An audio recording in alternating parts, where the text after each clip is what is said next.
Pwede ba akong dito muna makitulog? Dito ba? Pwede ba?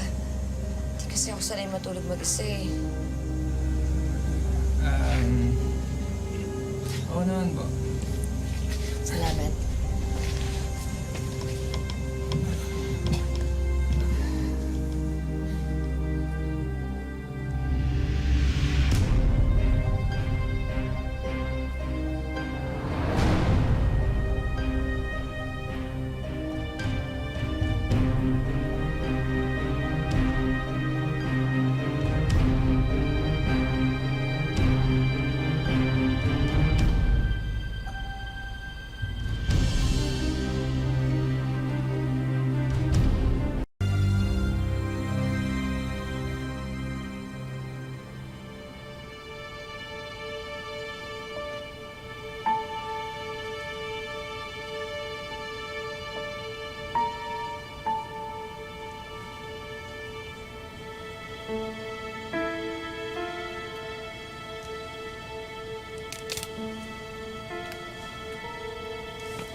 Hindi ka din makatulog?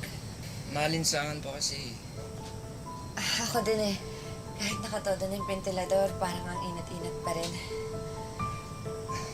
Sige po, balik na po ako sa kwarto. Buwang sandali. Huwag mo naman akong iwasan. Alam mo, pagpasensyahan mo na ako Tagahalo lang kasi itong mga nararamdaman ko eh. Pakiramdam ko, mag-isa lang ako. Pakiramdam ko may mga pangangailangan ako na hindi nabibigay ng tatay mo. Ayoko na ganitong pakiramdam eh. Naiintindihan mo ba yun? Sige po, hindi ko po kayo maintindihan. Gusto kita. Po.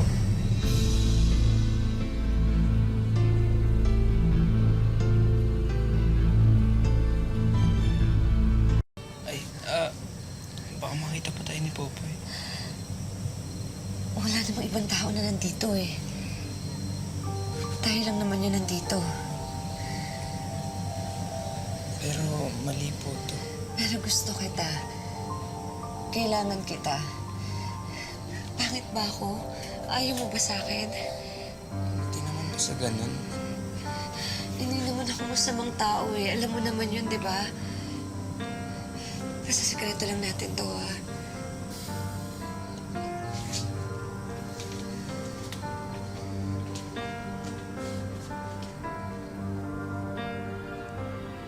Kahit na alam ni Bong na mali, lalong lumalim ang paghanga niya kay Micaela at may kung anong damdamin ang napukaw sa kanyang pagkatao.